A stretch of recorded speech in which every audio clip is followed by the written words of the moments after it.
Good evening, everybody. I'm going to go ahead and start this meeting. It is 6 o'clock. Welcome, everybody. It's good to see a good group from the community here today. I'd like to do a call. I'd like to call the meeting to order. Mo, would you like to start with the roll call? Sure. Good evening, Commissioners. Good evening. Commissioner Miller, Here. Commissioner Reed, not here. Commissioner Arcuri, Here. Commissioner Maya, Here. Commissioner Grabman, Vice Chair Glazier, Here. Chair Houghton, Here. and we have a quorum. Thank you very much. Mr. Haster, do we have any changes to the agenda? Thank you, Chair Houghton. No changes to the agenda. Thank you very much. Okay, number 2 on our agenda notices that on Wednesday, November 22nd, 2023 at 5 p.m., Airport Commission Secretary Mo Graham duly posted this agenda on the bulletin board at the Airport Administration. Mo, do we have any requests for speakers?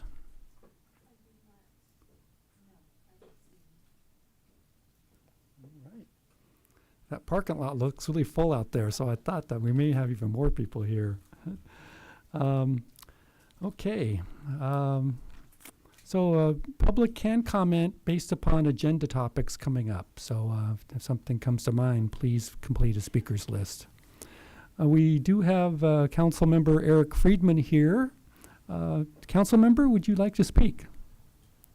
I don't really have a report. It's been quiet at the council. We've been off for a few weeks for the holidays, so just want to wish everyone a happy holidays because this is the last commission meeting before the new year. So hope everyone had a good Thanksgiving and then take some time off and recoups before the for the new year. That's it. Thank you very much. Next item on the agenda is the Airport Director Report. Director Hastert, the floor is yours. Thank you, Chair Houghton. Just a few things on the list. I did give an update to the Visit Santa Barbara board yesterday, and that's becoming a regular thing for me, so I'm looking forward to staying in touch with them and providing them updates on the airport. I was very fortunate to be able to attend the qualifying range for our airport patrol officers for their firearms training, and was very impressed with the level, the quality that our range master, who is an internal airport patrol member, the professionalism and the quality of the training, I was very impressed by. So I just wanted to give a shout out to Theo and their team for doing a great job at that. We have a lot of issues coming up with the terminal. We're kind of hitting that after 10-year period where a lot of things are starting to break. So you may hear some complaints from some of our traveling passengers, especially during the holidays. We had escalators that were down.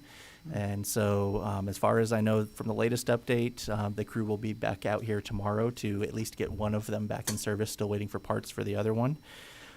And then also our boilers, which provide the heat for the terminal, need replacement, and there's been some delays in delivery of the replacement boilers. So I just wanted to let you know that we're hard at work on trying to maintain the terminal and keep things up and running, but with supply chain issues, labor, other things, unfortunately everything's taking longer than I would like it to take to fix.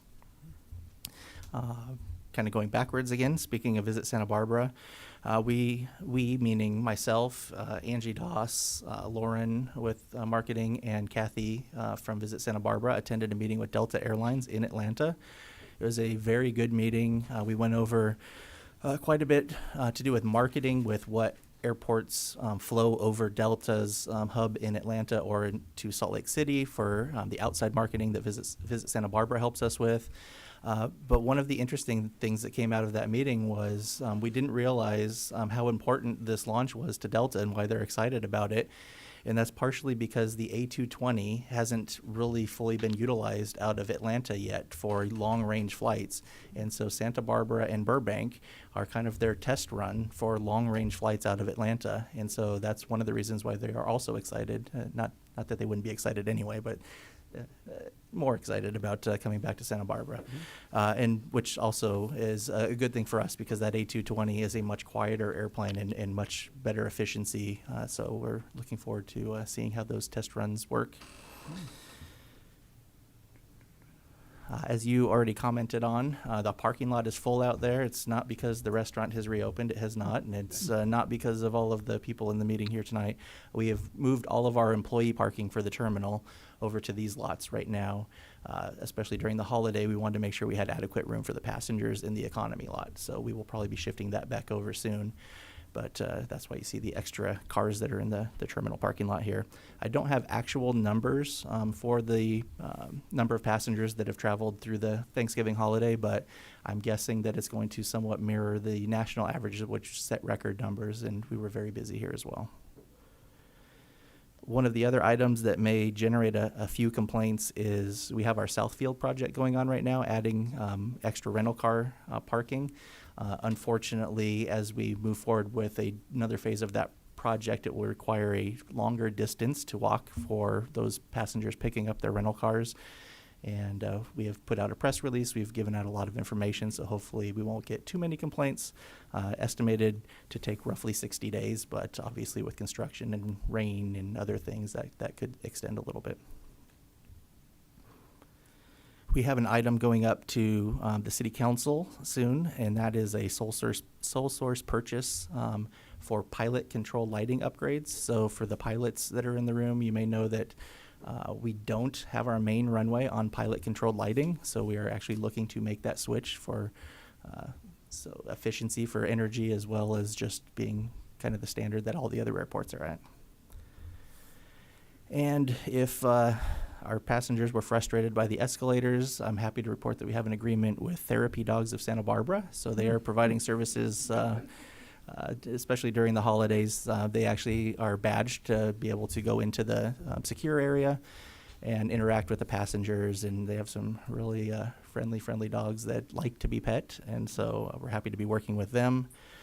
And then coming up, I won't mention that one because that's on the agenda tonight. Sorry, I was my Visit Santa Barbara update combined with my commission update. And two more things. One is we will be doing headquarters visits with Southwest Airlines and United Airlines. So if you have any thoughts or ideas that you want me to share with either of them, please send me an email. I'll be happy to incorporate that into our presentation and comments. And that'll be the second week of December that we meet with them. And I just wanted to give a very brief update on permits for independent operators. I'm sure some of you may have received some emails recently. I know they've gone to city council members. We have begun the enforcement of our independent operator permits, meaning if you don't have a permit to operate as an independent flight instructor or maintenance provider, we are making contact out on the field and letting those people know that they are not able to provide those services without an active airport permit. There has been some discussion about the permit process. The fees obviously was a controversial topic that was worked out at City Council. One of the items that has come up is insurance, and so there has been one independent operator who requested a waiver of insurance, then that was denied by the city. And so that has generated some comments back that we have a process that they can't get through. I can assure you that we are definitely working with anybody that wants to have a permit here to operate on the airport. And our risk manager has offered to speak directly with any of the brokers to make sure that we are not putting out something that is not obtainable. And so far, nobody has taken us up on that request to speak directly with our risk manager when looking at insurance. So we do have one permitted operator, SoCal Jets, so they are allowed to do maintenance out here on the field. But for our other tenants, for the time being, if there's an independent operator that they've been using either for instruction or for maintenance, it's likely that they will be stopped from that activity until the permit is in place. If there is something that we need to look at in addition, so if they do meet with our risk manager and the broker and they can't come to some agreement because there's something isn't obtainable, then we will have some further discussions. But as it sits right now, as far as we know, that insurance is obtainable. That's all I have. Thank you very much, Director Hastert. Commissioners, any questions and or comments, clarifications for Mr. Hastert? Levi, I'll start with you. Mr. Hastert, can I refresh my memory? Was the insurance requirement codified in the minimum standards that we passed, or was that set by the city attorney's office at some other point, or by your office at some other point? So the insurance requirements for everybody on the airport are set by the risk manager with the city, and that is updated from time to time. So we have a standard sheet that lists all of the insurance requirements. And for us to go different than what is on that sheet could get us in trouble with the FAA potentially for treating some groups differently than others. And the city manager, not city manager, excuse me, the risk manager has updated that. So our insurance requirement is now for some of the types of operators is $2 million of coverage, whereas in the past it used to be $1 million of coverage. So that is kind of the sticking point. And I believe it really is just comes down to the amount that the policy costs to obtain, but I haven't actually seen any real dollar amounts, and they haven't actually spoken to the risk manager. So that it's a standard set of insurance requirements for all of the different types of businesses on the airport, and it does go up much higher than $2 million. So if you are working on jets or something like that, multi-million-dollar airplanes, it is a higher limit than that $2 million. Understood. Thanks. Commissioner Miller. Two questions. As you observed, some of the frustrating, inconvenient, at least for passengers, for escalators. Are there increased preventative maintenance programs we could use on those, or is it just really unanticipated? I know escalators seem very complicated. So as best as I can understand it, because I'm not the one actually working on them, is as escalators age, they start to have more problems. And so we've had a lot of issues with the escalators over the past year or so, and we've been able to get them back into operation fairly quickly. It's finally reached the point where they need some major replacement of parts. And so how it was explained to me is with this major replacement of a lot of the rollers and wheels and all of that, that will bring all of the tolerances to be a lot tighter, and we'll probably have a lot less issues. But we do have an annual maintenance contract with somebody that provides preventative maintenance on the escalators. I think this is just one of those periods where it finally hit the end of its useful life with certain elements of the escalator, and those are being replaced, and we should have a lot less issues in the future.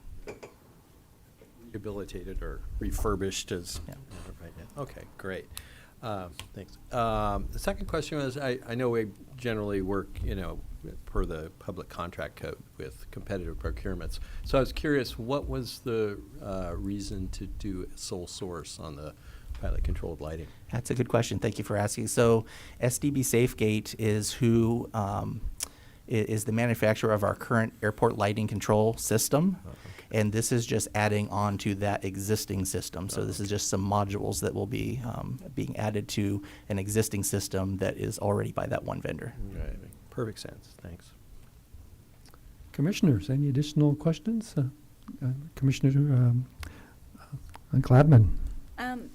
For the permits and for insurance and stuff, if a maintenance person comes, can one of the other maintenance facilities be the one that's in charge and take over responsibility of them?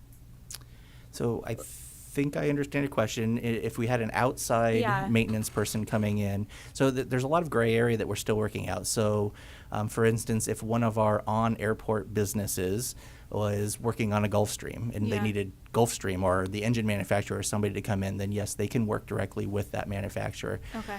If it's somebody, let's say it's a NetJets airplane that's sitting on the ramp and they want to bring in their own maintenance team, Right. technically they would still require a permit if they were doing the maintenance. However, if they were contracting with one of our on-airport providers, there may be some room to work with them there. But in Okay. general, most of what we've seen is operators that are really just coming to work on a specific airplane that is owned by either a company they work with or they're contracted with nationwide, Right. and they just need the ability to access Santa Barbara Airport. Okay, thank you. Commissioners, Commissioner Curry. Yeah, a couple of things. Just because I have clearly way too much time on my hands, I'm trying to do flight instruction at one of the flight schools on the airport, become an independent instructor, and join the flying club, which I have yet to be successful joining the flying club, and I'm hoping they will change their mind on that. But from an insurance perspective, just as a data point, I have $2 million of umbrella liability with, that goes over my auto policy. So it's with the same company that I have the auto policy, and that is $650 a year. And it wasn't very difficult to get, and it wasn't very difficult to name the airport as an additional insured. So just as a data point in case anybody's interested. And I do think some of the confusion is just coming out with when the potential operator is talking to their insurance broker, passing on the information that our risk manager is requiring. I think there might be something that's lost in translation, which is why I think it would be good if the broker can deal directly with our risk manager and we can get this figured out. Yeah, certainly. Vice Chair Glazer. With the additional maintenance and everything that we've been witnessing as some of these things start breaking down, is there any material, any additional funds that would impact our budget at all? So currently, we're still managing to make those repairs within budget or have time to budget for that. Like the boilers were an unanticipated expense, but we were able to get that put into the budget. I don't know if there's any other complications that Jonathan wants to bring up, but I think so far we're able to manage, although things are getting a lot more expensive than they used to repair. Additionally, with the more employee parking here, I assume there's then shuttling back and forth. Is that an additional cost that wasn't contemplated, or is it still within the No, budget? so that is all still within the normal contract. It's basically just an extra stop as they come out of the economy lot. They stop here and then continue on to the terminal. Great. And also, thank you very much for your presentation at Visit Santa Barbara and also talking about the efficiency and the low noise of the new planes. I think there were a lot of people in that room that were very happy to hear that. So thank you. My for doing pleasure. that. All right, commissioners, any additional questions or clarifications? Okay, my only question, or perhaps a clarification, we're all excited about Delta coming into town with the A220-300. I would like operations to just look at those schedules and perhaps tease Delta to maybe adjust them appropriately so that first flight of the day, leaving Santa Barbara to Salt Lake City, can make that Amsterdam connection. And then that second flight of the day for that flight to be able to make the Paris connection. And over the pole route from Salt Lake City is very efficient versus maybe flying through Atlanta. So that's my 2 cents there. I'll definitely share that with them. Okay. All right. Are there any requests to speak forms, Mo? Okay. So I'm going to backtrack because we have Councilmember Carrico that's arrived, and certainly would like to invite you if you have any comments to make, Councilmember. Sure, I'll be very brief. There's a couple of very beleaguered and exhausted people in this room, and there are planners, and that's because they're working on our housing element update, which is coming to our city council on Tuesday, and that very much impacts the airport because for among other things, there's a property right by the airport, the Yardy property on Fairview, that would be included in our housing element. So I want to make sure you all are aware of that.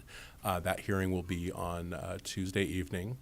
And then by the end of the year, our city should be making a final, or early next year, our city should be making a final decision on a project on both Equifowler and Hollister Avenue for an interim striping project that both have ramifications, potentially positive ramifications for the airport in terms of making the area surrounding the airport that's in Goleta Old Town more of a destination, more of a thriving and vital place. So just wanted you to be aware of that. Thank you very much, Council Member. All right, the next item on the agenda is the consent calendar. And do we have a robust consent calendar? We have 8 items. I hope that the commissioners have reviewed all these items, and what I'd like to ask is see if there is any comments, questions, clarifications on the consent calendar before us today.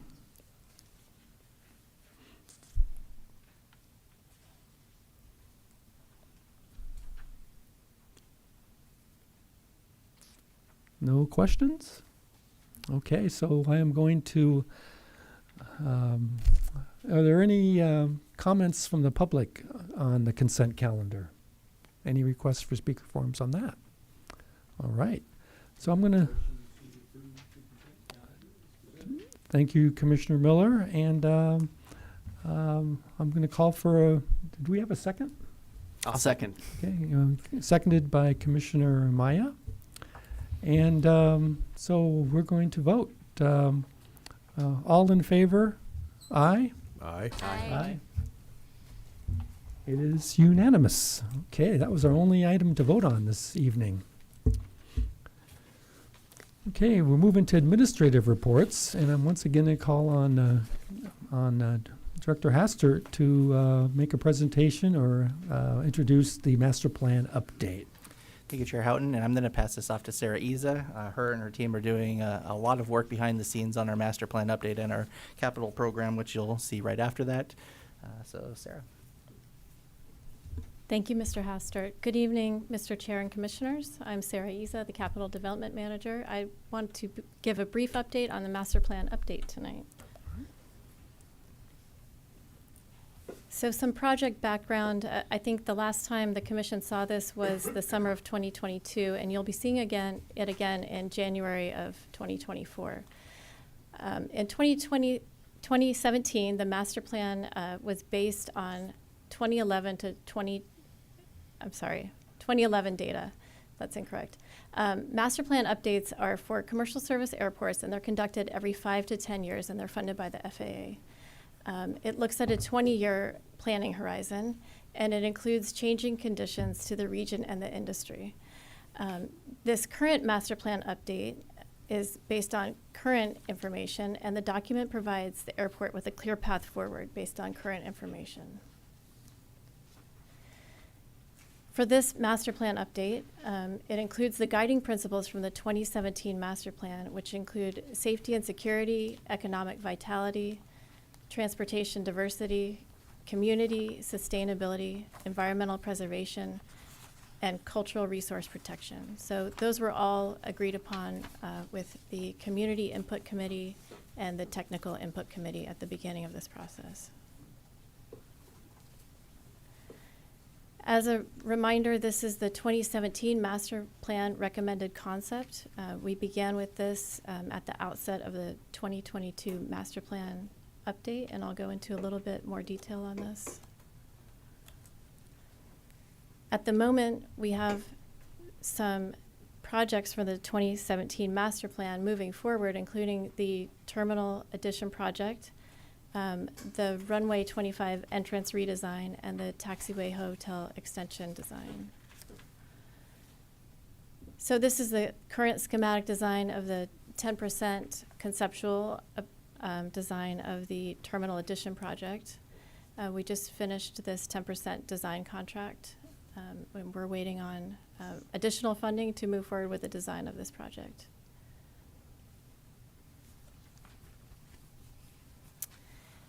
This is a runway 2025 entrance redesign, again from the 2017 master plan. It reduces a large expanse of pavement and non-standard taxiway connector, and it provides bypass taxiway access for runway 25 departures.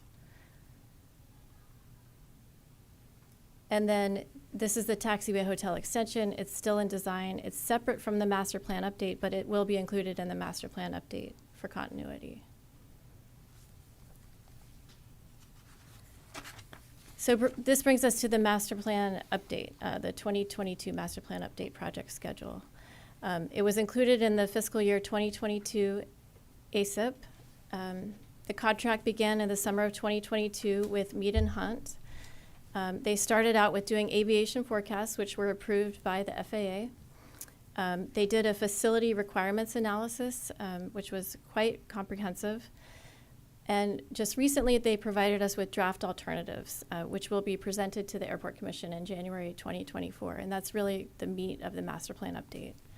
That will be followed by land use planning, at which point they will kick off a noise study, which will be followed by a financial feasibility of the alternatives and the preferred alternatives. And finally, will be completed with an airport layout plan. And then this is a timeline. You can see that the yellow bubble is where we are. We're a little more than halfway through the process. So we expect to be finished with this late winter, early spring of 2024.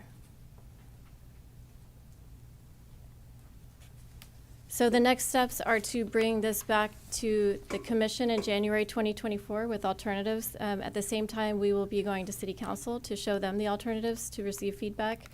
We will also return to the Technical Input Committee and as well as the Community Input Committee. And this will be the last week of January. I believe it's the 29th, 30th, and 31st. It will be widely notified. And if there are any questions, you're welcome to reach out to me. I'm the project manager. There is a website for the project, plenty of information, flysba.com, under development projects. And I'm happy to take any questions. Thank you, Ms. Isa. Commissioners, any questions or clarifications? Commissioner Maya. Not the recorded, but the presentation. I just had a question about Yep. what we could expect when you circle back with us to see. Yes. You know, as far as design or like how refined, I guess, would the plan be at that point? Yes, thank you. Thank you, Commissioner Maya. So the alternatives will be presented. There will be several options for development. Mm-hmm. So for instance, there are some ideas regarding hangar development in the northern portion of the airfield, and there are different configurations and levels of concentration of development. So we would be looking for feedback as to what sorts of configurations you may prefer. I don't want to give too much away. But we would be looking for your feedback as to the different alternatives. Okay.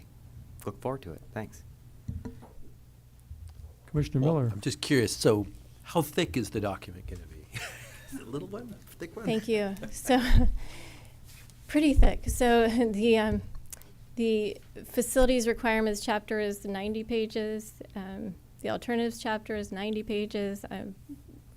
We're going through it with a fine-tooth comb. So, and everyone's going to have a chance to review and comment as well. Thank you.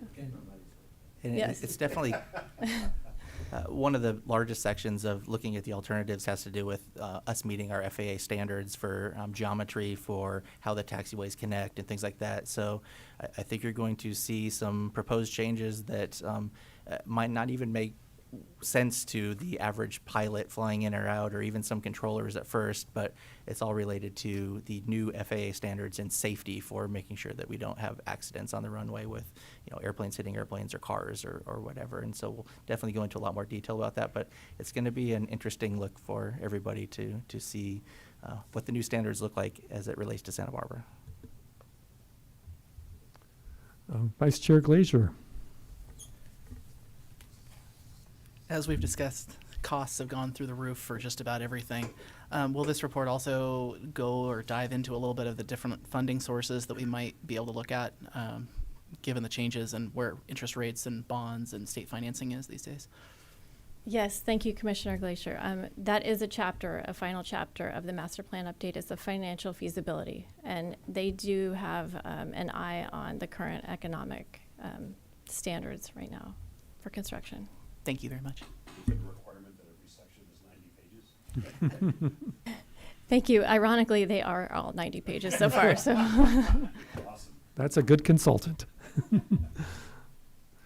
Okay, any additional comments, clarifications by commissioners?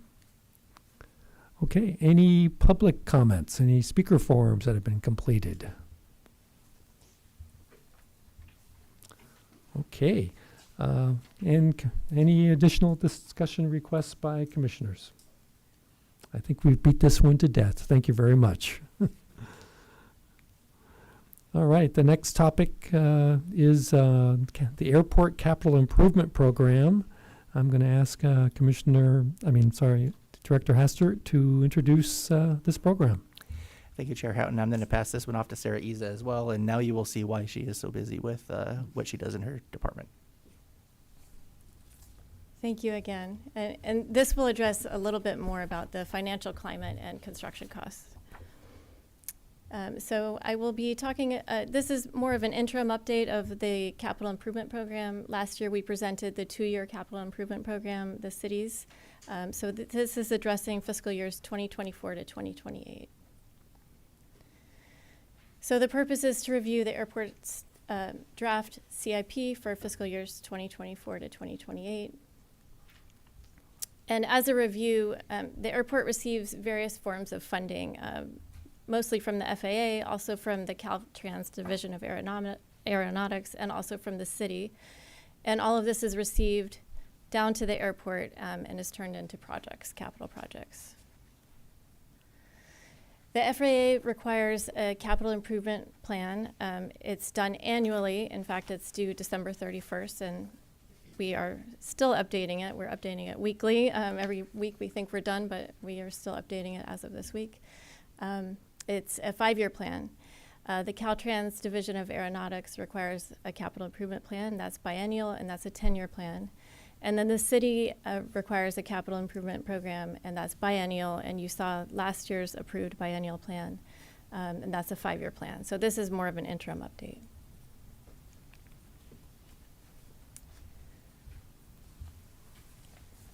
Our city charter requires a 5-year capital program, and this is for all departments, including the airport. It requires a clear general summary of projects. It requires a list of capital improvements proposed to be undertaken during the next 5 fiscal years, including cost estimates, and the estimated annual cost of operating and maintaining facilities. And our capital improvement program is on the city's website under the finance webpage under budget. It's a planning document. The first 2 years are considered budget-ready projects. They have more detailed information, and then the outer years are used more for identifying the needs that are not constrained by funding availability. And then the last column is more of like a wish list for unscheduled projects. So this is a sample. This is the Terminal Addition project. This is a sample from the city CIP that you may find within the CIP on the city's website. It has as much project information as we have right now on it. So this is a summary, and this more information was included in the staff report. I just wanted to give you an idea of where we are in terms of capital projects. In total, for the 2024 to 2028 period, we have about $122 million in capital projects. Of those, the FAA Airport Improvement Program, we have $72 million, which are eligible for AIP entitlement grants. And just to give you a rough idea, we receive about $7 million in entitlement funds a year, and that varies, and I can break it down further, but that's the rough order. Our match to that is about $7.4 million. And then other projects not funded that are not FAA eligible in our AIP are about $43 million, and of that, we about $37 million are unfunded. So we have quite a lot of unfunded projects that are out there.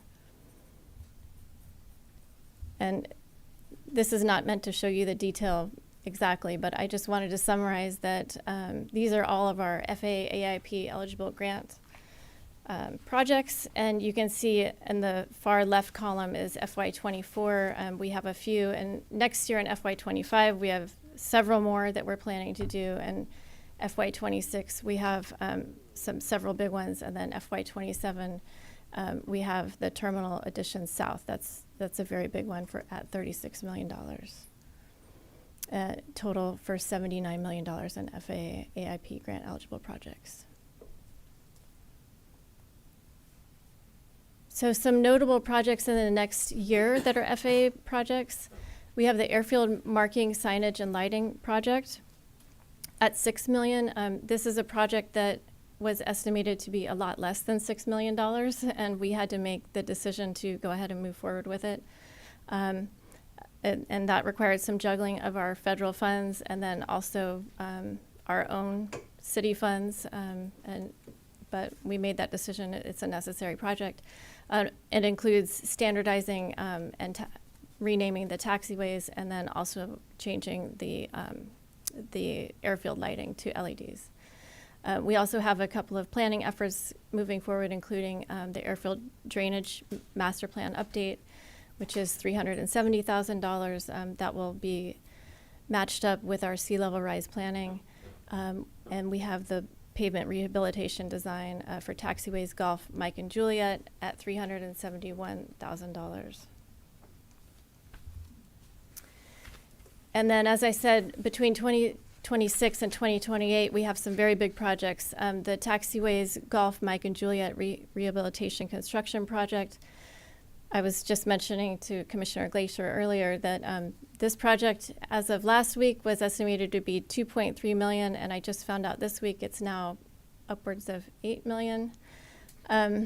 So we need to go ahead and update that and get that to the FAA. So as I mentioned, this is something that's beyond our control. It's a national, regional, and very much a local issue that's also affecting City of Goleta. We also have programmed $4.8 million for the terminal improvement program, and we rearranged the programming to include $1.1 million for the Part 150 noise study, which is in response to the development of the airport noise working group that we've been working with the City of Goleta on, and also $3.7 million for the design of the taxiway hotel extension. And then again, this is not to show detail, but this is just a summary of all of the non-federal capital projects. As you can see, we have quite a few, and I'll just talk a little bit about some of them. This is one that's pretty exciting for us that's going to be happening this year. This is the terminal crosswalk. It's in final design. It will be constructed this summer. It will be connecting the terminal to the bus stop across Moffett Place. It will include lighting. It's going to include a little refuge for safety, an island in the middle of Moffett. We're pretty excited about this. It's coming out of airport funds. Some other terminal projects are HVAC replacement that Director Hastert mentioned, stucco repairs, flooring repairs. Again, these are all coming out of airport funds. Every year, we set aside $150,000 annually for leased building maintenance. That includes HVAC and re-roof repairs, as well as $150,000 annually for street resurfacing on airport roads. That includes repaving and slurry seal, as well as AOA maintenance. So that includes patching pavement and replacing markings and lightings that are not directly on the airfield. So, and that's $150,000 annually. So with that, I'm happy to answer any questions or comments. And Mr. Jonathan Abad is here as well. He's our budget manager, and he knows a lot more detail about the numbers. And also, I would like to mention that our reserve numbers are pending too. So that's a number that's in flux. Thank you. Thank you. Commissioners, questions and comments? Vice Chair Glazier. Sorry, I always like talking about money and finance, so I'll ask the questions. These numbers don't assume any sort of inflation adjustments, right? So 5 years down the road, it could be significantly higher. Thank you, Mr. Commissioner. No, so we update these numbers every year. Okay. And so in a sense they do. Because we relook at the numbers every year. Okay. But a number, let's say like $11.7 million in 2028, that's the number today, what it would be, right? That's correct. Thank you. Commissioner Maya. I really like the idea for the MTD bus stop. I think anything to incorporate mass transit to make it feel like it's more part of the terminal and integrate cross-modal transportation is a good thing. So it looks like a well-thought-out project, and I'm eager to see it come to fruition. Question about the airfield marking, signage, and lighting project. Do you have an estimated start date and how long that would take to complete? Thank you, Mr. Commissioner. Yes, that project is starting this spring. And the project schedule is right outside of this room. And I'm sorry, we have so many projects going on, but it's not going to take very long. I can get back to you in just a moment if you don't. Okay. Yeah, thank you. And I'm guessing that after that happens, the taxiway hotel extension program becomes the taxiway alpha extension program. Is that correct? That's They'll all correct. be renamed. Okay. That's correct. Yeah. There's quite an extensive phasing and education program associated with it. Okay, good. I know a lot of local pilots are, I don't want to say eager, but are just awaiting the change so they can acclimate to it. So That's correct. yeah. And Commissioner Maya, I just would like to also just give a brief update. We've been meeting with SB Aviators, and they've agreed to host a couple of seminars for our local pilots to help them understand what those changes are coming forward. So we will hopefully have a lot of information out there for our local pilots to understand those changes. Good, good. Is there any way to highlight it in, like, I don't know if there'll obviously be a NOTAM about it. Is there any way to do that with ForeFlight and other data providers, Jeppesen, to get the information out there as well that's standard across the industry? So there's going to be a lot of NOTAMs that come out as those different phases are being put in place. Unfortunately, the NOTAMs are really what carries us forward because we can't update the actual airfield diagrams with the official sources until the work is complete. So it'll be up to us to put information on our website, educate the local pilots, put out comprehensive NOTAMs. The actual documentation that makes it to ForeFlight and those other apps is based off of FAA-approved diagrams, which unfortunately can't be updated until after the project. So there'll be a period of time where reality doesn't match what's published. Correct. Maybe secret taxiway decoder rings that you. Commissioner Curry. Yeah, I'm looking forward to that.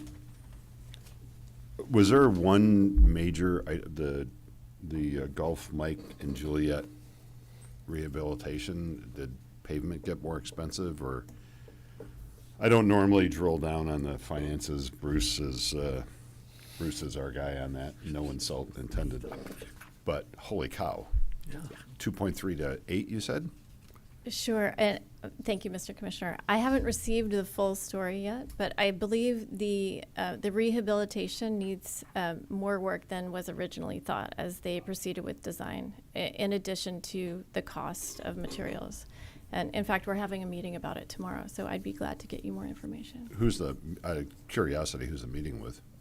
Well, it's with our staff, and Got they've it. received the information from our consultant, Mead and Hunt, who is doing the design. So, but it's very likely not simply because pavement got more expensive. There's, the project as we outlined is now bigger than what. Yeah, so okay, Yes. cool. Commissioner Arcuri, what usually happens with these big increases is we go from a standard mill and overlay to we have to replace subbase and Right. build up that whole section again. And my guess is that's probably a piece of this as well. Thank you. Well, on the topic of pavement, I was kind of curious. You mentioned the street maintenance, slurry seal and resurfacing, and then the AOA maintenance, and you've just got $150K a year plugged in for the next 5 years on those. It seems really low to me based on just to get a driveway resurfaced is expensive. So, how close have we been tracking? We don't have anything going back very far, but I'm just curious, how close has that number tracked against the reality? So I have those same opinions that you had. So when you look at like the airfield maintenance with crack seal and things like that, what those numbers are is local dollars that we're putting towards those. So a lot of those projects would be FAA eligible and we would be a part of a much larger rehabilitation project. But when you talk about streets, that is not eligible. And just coming from my point of view is we're probably not putting as much towards that as we should to maintain them to the highest level of standard. But that's prioritization to keep the airfield running and keep things going, and the streets kind of fall in secondarily to that. So it's all related to budget. So as the streets get worse, we're probably going to have some bigger projects to do the rehabilitation of those. But we try to maintain with some crack seal and other slurry seals to extend the life of it until we need to do those larger projects. Right. And so has the actual spending tracked fairly well with that number? Or you pretty much have established that that's what you're going to spend, and you spend that much regardless of what the actual requirement I is? think it's usually a budgetary issue as opposed to what is out there. So yes, our team tries to actively do projects to spend that money that is available to them within the budget. I'm sure they could spend much more than that. Okay, got it. Thanks. Commissioner Maya. Just to be clear about what the streets are versus airfield and all that, airport department is responsible for maintaining portions of Fairview, portions of Hollister. It's more than just the roads on what we would consider airport, or what the user might consider airport, customer might consider airport property. Is that correct? Give me just 1 second. Yeah. So Yeah, so Public Works actually assists us with some of those bigger streets. So this would be more the Okay. interior streets to the airport, like Firestone and south of there. Okay, understood. That makes a little more sense then, because the portions of Fairview could be millions of dollars to repave, I would think, yeah. Okay. Commissioner Curry. So with the small things on your plate, are you joining the beleaguered and exhausted Goleta planning development people, one of which I know out there? Or can we add more to your plate? We've been working very well together. Thank you. Yes. Yeah, very yeah, busy. but- Yeah, good job. Thank you. Good job, sir. Regarding the streets, so the many streets in the North Field where we have some 80 buildings we lease, is that Public Works taking care of that, or is that Santa Barbara Airport? So I've been informed that those streets, other than the major streets, are actually ours. So Boy, that's a lot of streets. there are. Yeah, it's interesting. There's a lot of pavement in general, Yeah. both airfield and street pavement, and obviously being an airport with safety issues and other things, our airfield pavement takes the priority, but we definitely don't want to let them fall below a level of repair that causes hazards or other issues. Right. And then I keep looking at this 37 million in unfunded projects, and this is my 5th year on the commission, 6th year, and boy, I'm thinking, how can we get ahead of this? How can we check some of those off? I know that we're a city enterprise fund. Is there any help from the city of Santa Barbara on any of these things, or does it all have to come from our revenue? So in general, as an enterprise fund, we don't go to the city to ask for general fund revenue. There's already a shortfall with all of the other public safety and other things that they have to provide for. So it's generally prioritization. So we will put off projects that we can.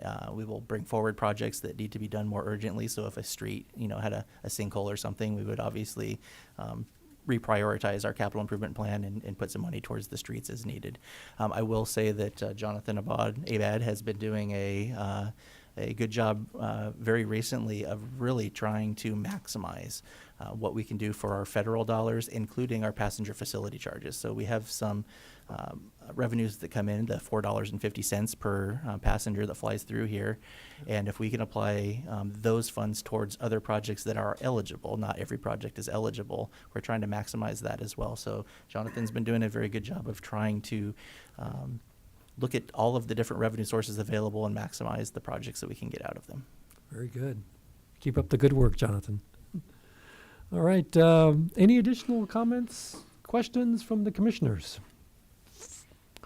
Mo, do we have any speaker requests?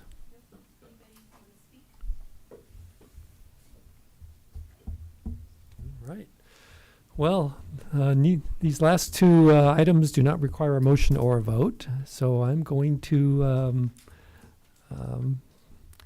adjourn the meeting at 6:48 p.m. Thank you very much for everyone's participation and contributions.